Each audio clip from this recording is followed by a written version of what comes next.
Bollywood industry में धक धक गर्ल माधुरी दीक्षित का रिश्ता अपने हस्बैंड श्रीराम माधव नेने के साथ कितना ज़्यादा स्ट्रांग है, लेकिन बावजूद इसके कितने उतार चढ़ाव से भी भरा है।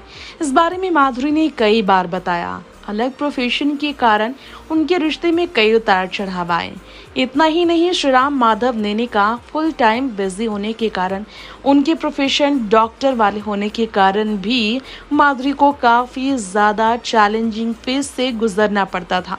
आइए हमारी इस रिपोर्ट में आपको बता दें, माधुरी दीक्षित के साथ अपनी शादीशुदा जिंदगी में सबसे बड़ी चुनौतीपूर्ण स्थिति के बारे में उनके हस्बैंड श्रीराम माधव नेने का क्या कहना है।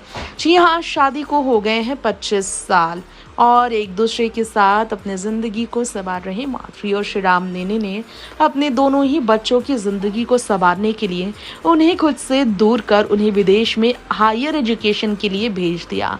दिल पर पत्थर रखकर दोनों ही पेरेंट्स ने ये बड़ा कदम उठाया।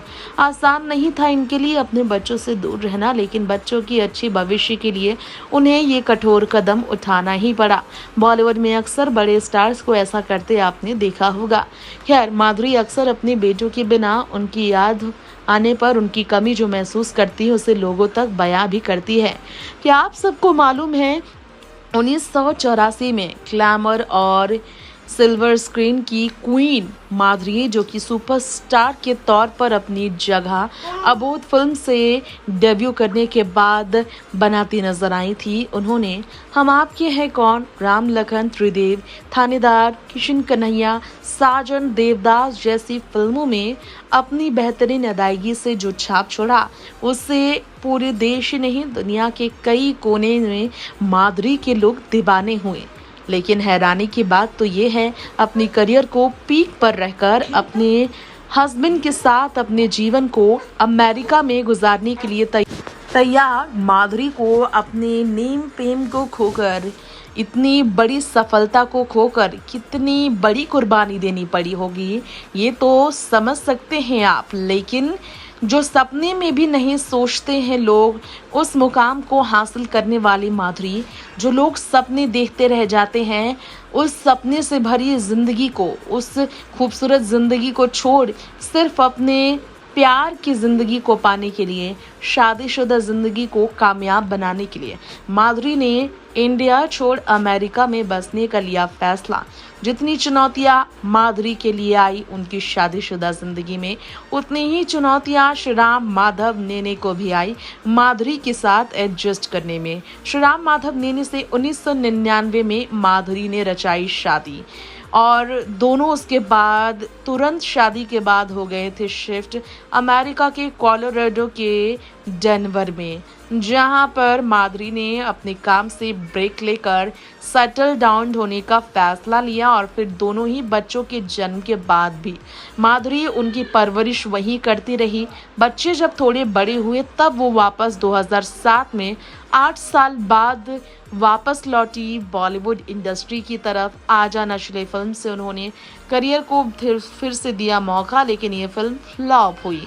खैर, माधुरी दीक्षित जब तक रही अमेरिका में, लोग उन्हें पहचानते भी नहीं थे और उनके हस्बैंड जब शादी के बाद ये जान पाए माधुरी बॉलीवुड की कितनी बड़ी सुपरस्टार थी, तो उन्हें इस बात का नहीं था एहसास कि एक सुपरस्टार के साथ रहना कितना चुनौतीपूर्ण हो सकता है। काफ़ी अलग प्रोफेशन था अमेरिका में श्रीराम माधव नेने का, और ज़िंदगी भी अमेरिका में काफ़ी अलग थी।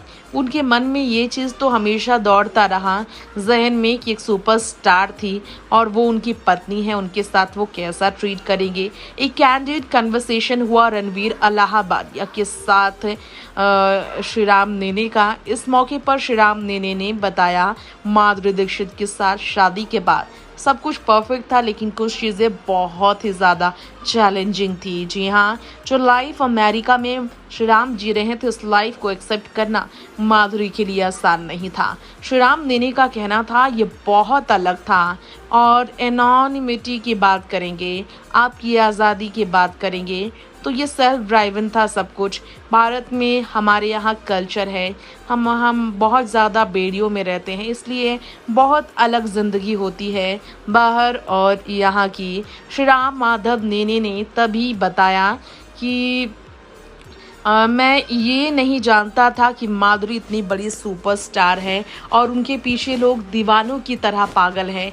इंडिया में माधुरी की एक झलक देखने के लिए लोग किस तरह से टूट पड़ते हैं।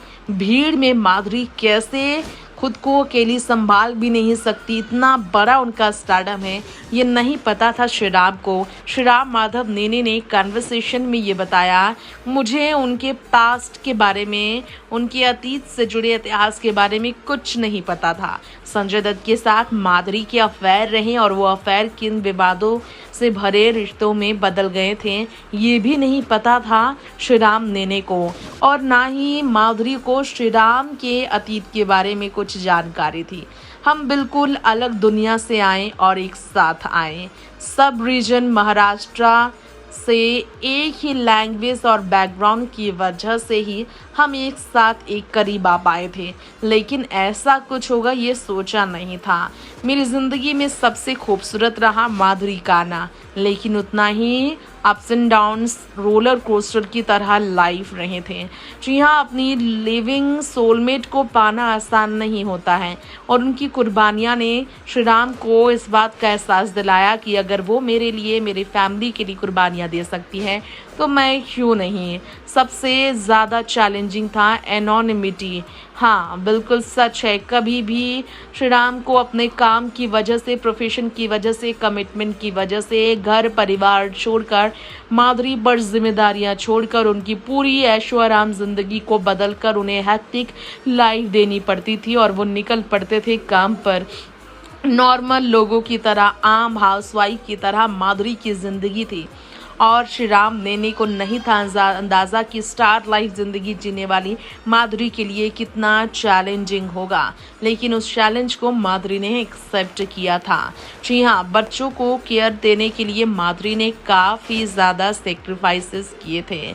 उन्होंने ये कहा था वो और माधुरी हमेशा एक दूसरे को, कल्चर को एक्सेप्ट करने की कोशिश करते थे और इसलिए हमारी शादी पार्टनरशिप में बदल गई थी। मैंने भी बॉलीवुड को एक्सेप्ट करना सीखा, लेकिन बॉलीवुड में कभी इंटरेस्ट नहीं लेने वाले श्रीराम का माधुरी की फिल्मों की तरफ इंटरेस्ट लेना बहुत ही मुश्किल था। सपोर्टिंग स्पाउस एक दूसरे के लिए इन्होंने बनने के लिए एक दूसरे के प्रोफेशन को भी समझा और एक दूसरे का सपोर्ट सिस्टम बनने का फैसला लिया और इस दौरान काफ़ी ज़्यादा चैलेंजेस का सामना करना पड़ता था। कई बार नोक झोंक होते थे और कई बार उतार चढ़ाव की वजह से एक दूसरे के बीच दूरियां भी होती थी। हर पति पत्नी में जो लड़ाइयाँ होती हैं, ऐसे ही इनके रिश्ते में झगड़े होते थे, लेकिन इसका मतलब ये नहीं था कि इन्होंने कभी भी एक दूसरे को छोड़ने का मन बनाया था। नेक्स्ट 9 लाइव स्क्रिप्ट की रिपोर्ट।